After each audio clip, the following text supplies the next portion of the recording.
इसका जवाब नहीं दूंगा, उल्टू जवाब बोलते नहीं हो दूंगा, क्योंकि मैं इसे लायक ही नहीं समझता। तू इस लायक नहीं है, सार्वजनिक रूप तू से किस लायक धर्म को देता हूँ। मुझे बता दीजिए, राजकुमार कुछ चीजें अगर भाटिया ने hypothetical सही बातें कर रहे हैं, बेइज्जती की है तो कल को इसकी। अगर मोदी जी कहेंगे सारे चंदाचोर पार्टी के नेताओं को जेल डालेंगे, आप उस पर सहमत होंगे कि नहीं? आपका समर्थन होगा कि नहीं, बताइए। मोदी जी जो नॉन बायोलॉजिकल हैं, जो विश्व गुरु हैं, जो नॉन महामानव बायोलॉजिकल हैं, जो विशेष योग्यता प्राप्त हैं, वो जनगणना भगवान नहीं है कर पाए 10 हिंदुओं साल के, में। भगवान है। कुछ लोगों ने तो भगवान मोदी जी को बनाया हुआ है। Hello guys, welcome back another video. आज हम रिएक्ट करने जा रहे हैं, राजकुमार भाटिया ने एपिक रोस्ट करके रख दिया मानव गुप्ता को, और मोदी जी की असल हकीकत उन्होंने खोली है। 10 साल हो गए मोदी जी ने ना पॉपुलेशन काउंट ही नहीं करवाई भारत के अंदर। तो आज इस डिबेट के अंदर आपको बहुत ज़्यादा मज़ा आने वाला है। मेरा नाम है अरसलान, आप देख रहे हैं मुझे पाकिस्तान से। चलिए वीडियो को स्टार्ट करते हैं बिना किसी देरी के, और लास्ट पे इसके ऊपर और डिटेल में बात करेंगे। पूछ रहे हैं राजकुमार भाटी जी हो गया 2/3। मैंने भी सारे आंकड़े दिखाए, 2/3 तो हो गया ऐसा लग रहा है। एनसीपी शरद पवार गुट की तरफ से सुप्रिया सुले की बात आपने सुन ली, नरम पड़ गई है वो तो एकदम। आपके आंकड़ों से भी संतुष्ट हूं, और भारतीय जनता पार्टी में कुछ नेताओं ने जिस तरह जोड़ तोड़ में महारत हासिल कर ली है, 18 घंटे कोशिश करके वो दूसरी पार्टियों को तोड़ के, सांसदों को धमका के, खरीद के, बहला के, फुसला के जिस तरह दल बदलवा देते हैं, संभव है कि वो 2/3 का आंकड़ा पार कर लें।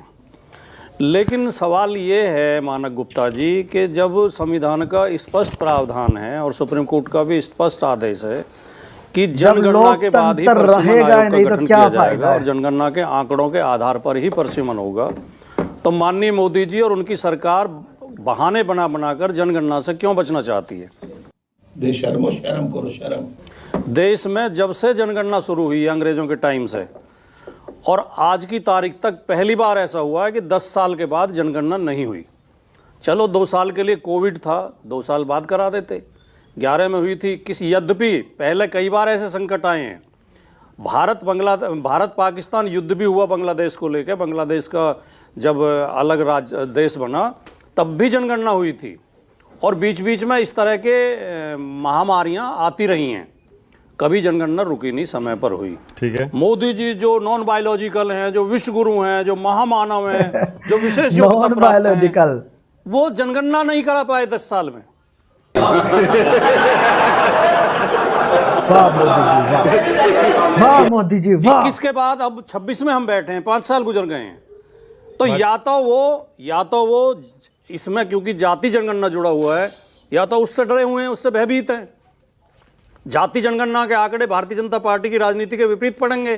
भाटी जी मेरी बात तो हो जाए, लेकिन मैंने आपसे पूछा कुछ और था। नहीं, मैंने आपने चले यही गए पूछा कहीं और, परिसीमन पे है, सेंसस पे। मैंने ये पूछा था 2/3 हो गया, 2/3 बहुमत किस लिए? आपने कहा मैं संतुष्ट हूँ। ऐसा लग रहा है भाटी जी आपने हार मान ली है। नहीं, आपने मान लिया कि संसद में, लोकसभा में 2/3 हो कभी हार मानते नहीं। 2/3 हो गया मान लीजिए। लेकिन एक बात सुनिए, 2/3 पाके करेंगे क्या? अगर व्यक्ति के चरित्र की असली पहचान करनी हो तो उस परिस्थिति में करिए जब वो बहुत ताकतवर हो, बहुत शक्तिशाली हो।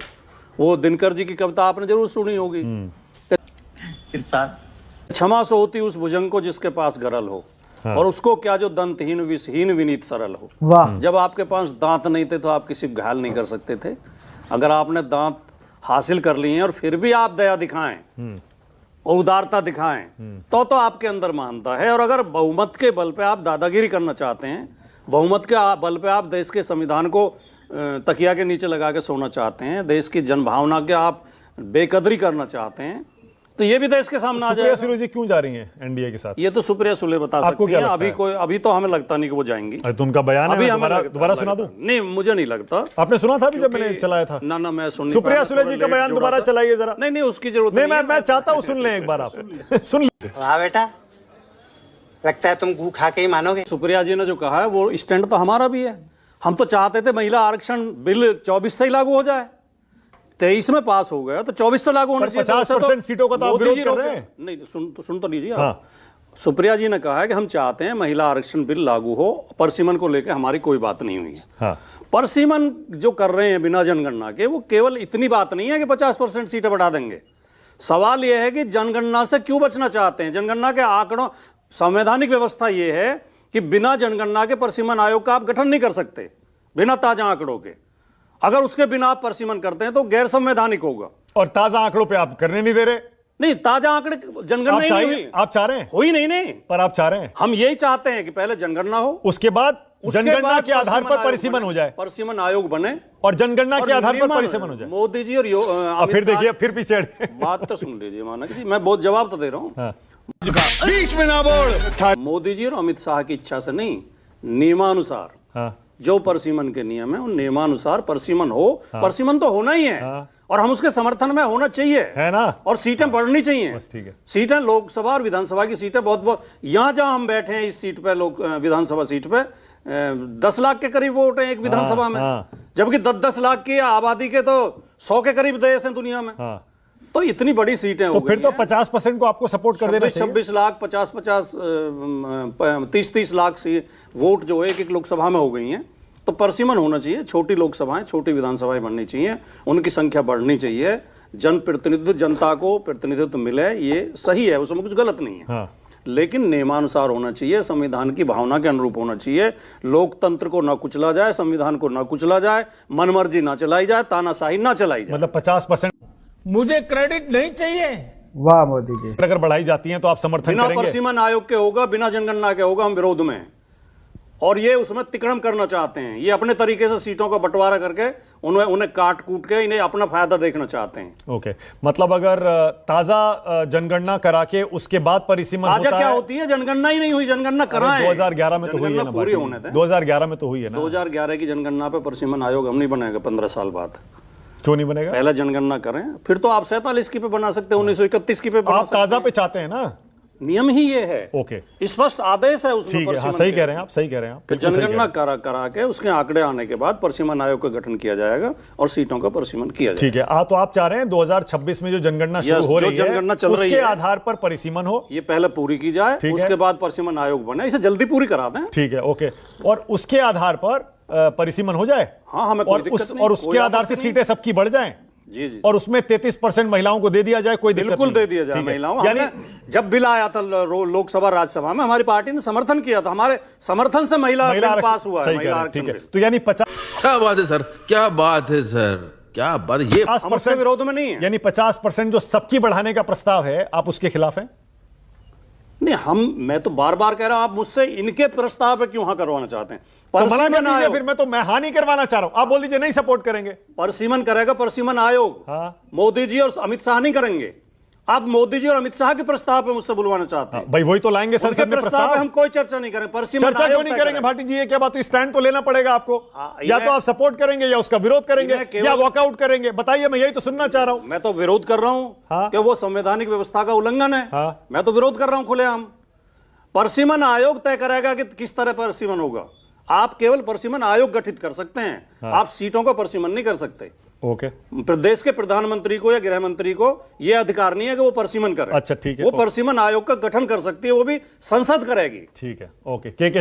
बस हवा निकल गई जी कुछ और बोल रहे हैं। वो मध्य प्रदेश का आंदोलन निपट गया। वो नरोत्तम मिश्रा के लोग सड़क पर पुलिस पर पथराव कर रहे थे। अरे भाई निपट गया। बीजेपी का झगड़ा नहीं। एक गालीबाज आदमी जो अरे गालीबाज के शर्मा, तुम हो बदतमीजी करते हो हमेशा, चैनलों पे धमक के जाते हो हमेशा। ऐसे गालीबाजों से मैं बहस करने की और हमेशा धमक के जाते हो। कोई शो ऐसा नहीं होता जिसमें धमकाया ना जाए। मैं समझा दे रहा हूँ, इसीलिए मैं इनका जवाब नहीं दूंगा, पार्टी का जवाब नहीं दूंगा, क्योंकि मैं इसे लायक ही नहीं समझता। अरे तू इस लायक नहीं है। तू किस लायक जाति धर्म को देता हो, ऐसे व्यक्ति से बहस करने लायक नहीं। राजकुमार भाटिया की बात के बाद पहुंच गया, हिल गया।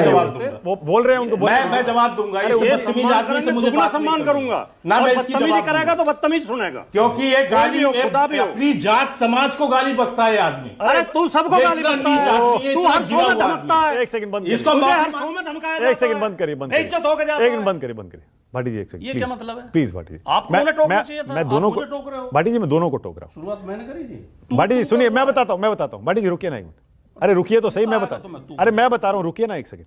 आपसे मेरी बात हुई, मैं शांत रहूंगा। आप शांत रहिए, मेरी बात तो सुनिए। मैं क्या कह रहा हूँ? अरे सुन तो लीजिए भाटी जी, मैं कह रहा हूँ। बात सुन ली, अब सुन तो लीजिए मैं क्या कह रहा हूँ। मेरी भी, अरे सर मुझे भी सुन लीजिए। मैं कह रहा हूँ, मैंने आपसे इतनी देर बात की, के शर्मा चुप बैठे हुए थे, सुन रहे थे।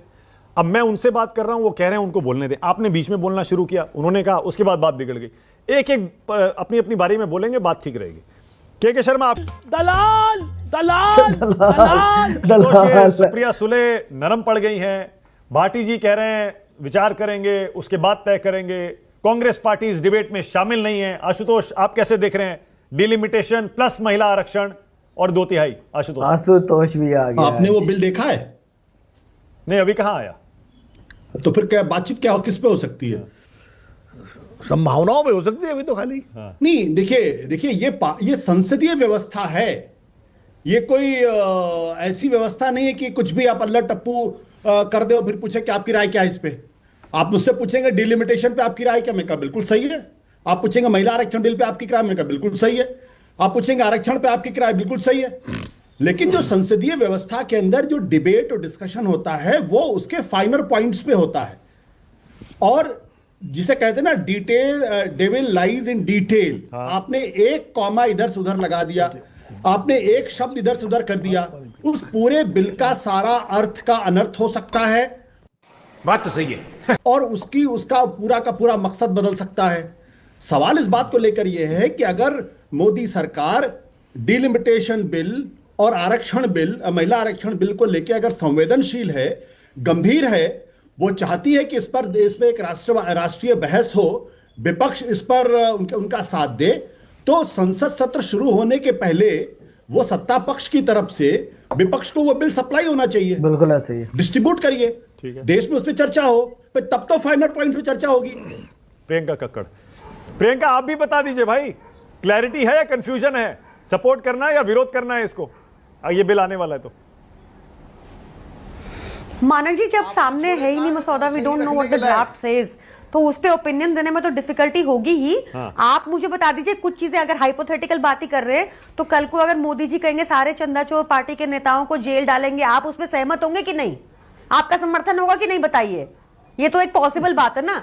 अगर कल को मोदी जी कहेंगे मैं सोनम वांगचुक से जाऊंगा मिलने के 18 दिन हो गए, अपना फास्ट तोड़ दो, चाहे हमारे नेताओं के बच्चे जाके विदेश में पढ़ते हैं और देश में आके उनको लेटरल एंट्री मिल जाती है, पर आम आदमी का बच्चा सुसाइड कमिट कर रहा है, अगर मोदी जी उनसे बात करेंगे, आपका सपोर्ट होगा कि नहीं? ऑब्वियसली होगा ना। जो ठीक बात होगी उसमें सपोर्ट होगा ही।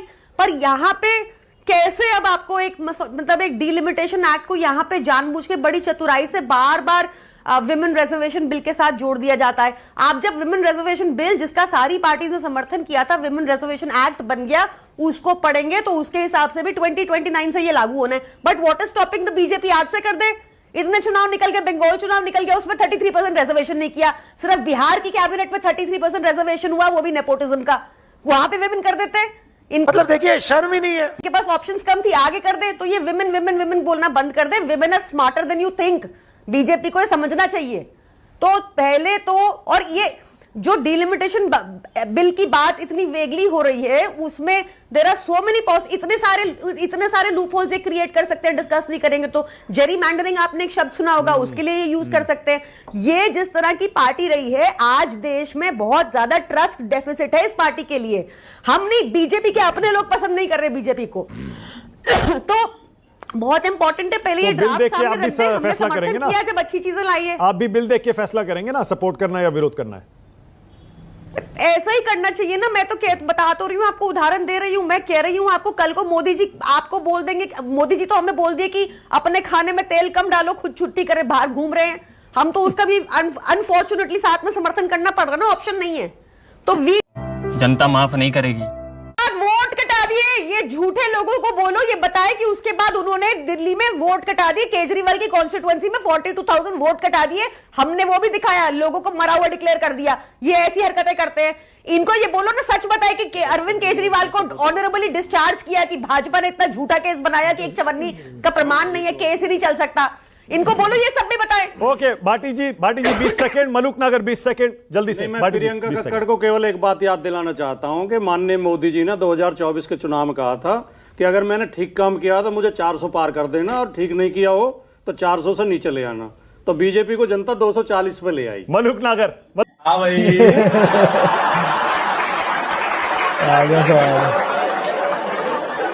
कैसी लगी